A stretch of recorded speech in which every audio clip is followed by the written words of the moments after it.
Next up, we have Greg Dulcich, the tight end out of UCLA, who, for me at least, is a little bit interesting because I think I'm lower on Dulcich than the national media tends to be. At least I remember during the combine putting it on, and Daniel Jeremiah and company made it sound like he was the clear-cut tight end one. Personally, I didn't quite see that. I liked a lot of what I saw in film, but I had him as my tight end 4, tight end 5 in that range, depending on how some of the medicals for other guys would have went, right? But regardless, I have him more as a 4th round guy, as you see, 68.5 than anything else. But in terms of why, what do I like, what do I not like? I thought, first and foremost, he had pretty good long speed in terms of straight line, right? When you just need him to run, say, a vertical pattern, or even after the catch, when he catches the ball and transitions from receiver to runner and just gets to go, I thought he had some juice behind him. He ran a 4.69 40 at the combine. I thought we saw that generally on film. For me, the problem, though, with his athletic profile was that he didn't seem overly quick or twitchy, despite being quote-unquote fast. Really long strides, and I put predictable cuts. As a route runner, I wasn't overly impressed. So while I gave him solid marks in terms of the speed and whatnot, I'm going to give him a 13 out of 20 on route running. I thought it was a good bit of a concern, actually. I thought, he was pretty much just running mid and shallow crossers, and when he really tried to run anything else, one of the question marks I wrote here was stiff with question mark, right? Like it was just a lack of quickness to the point that it seemed like, well, maybe this guy just isn't that level of athlete that the testing results might suggest, right? So I had some questions there. As a run blocker, I mean, there's really not much to talk about here. Even on the opportunities, he was decently willing, I'll say, like to put his body between the other guys, but after that, the results varied greatly, right? Like, he's not the guy that I would rely on doing a whole lot in terms of reestablishing the line of scrimmage or being that sort of sixth offensive lineman on the field for you guys. Not at all. He would be categorized to me as more of a receiving threat than anything else. Like I said, willing to stick his body in there, and maybe you can work on some of the technique and that type of stuff after the fact, but currently, as a guy that's 6'4", 243 pounds, that just wasn't where he made his money. I gave him an 8.25 out of 15. I did give him a high mark, though, in terms of his hands and consistency. I gave him a 13 out of 15. I thought with a lot of those, generally shallow and intermediate routes, I thought he had generally soft hands, right? So he'd create a little bit of separation with say, these drags or slants or ins, things of that nature, and then would more often than not haul the ball in. Now, the same can't always be said for the contested catch opportunities.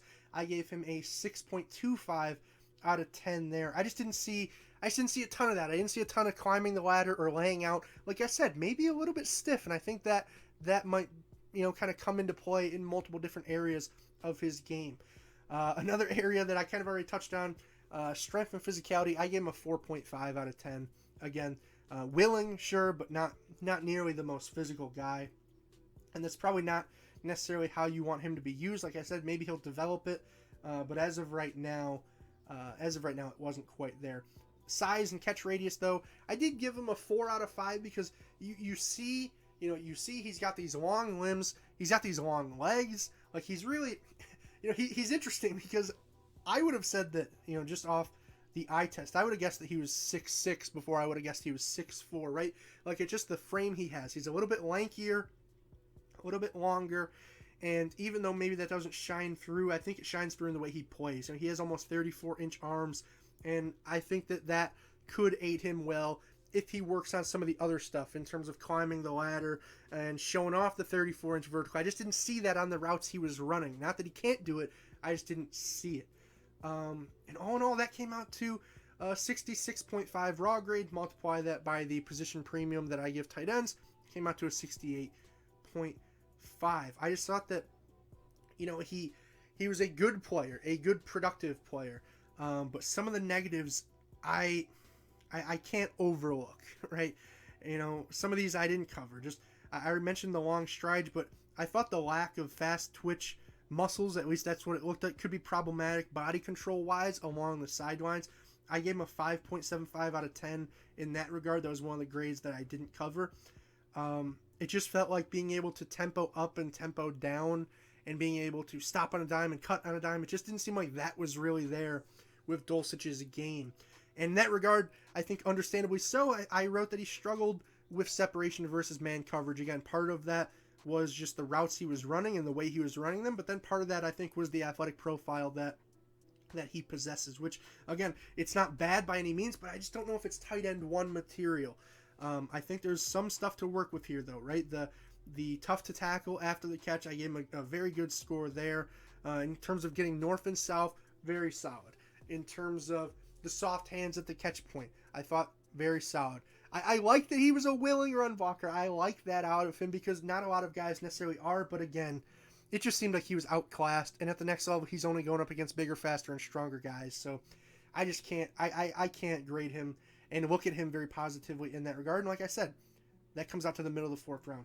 I suspect he might be taken here on round 2. I'm recording this Friday morning, but yeah, I don't know. I think he could be a solid contributor, but maybe not quite as much as, say, some of the national media members tend to believe. So with that being said, if you enjoyed this video, if your team took Dulcich, I'd be curious to hear, where did they take him? Obviously, I'll know at the time you did, but I'm interested right now to know where he's going to be taken, because if you get him in the 4th round, you could be talking about a real good value, right? And a real good player for where you're getting him. On the flip side, if he's taken closer to pick 30 than pick 100, then I might have some concerns there.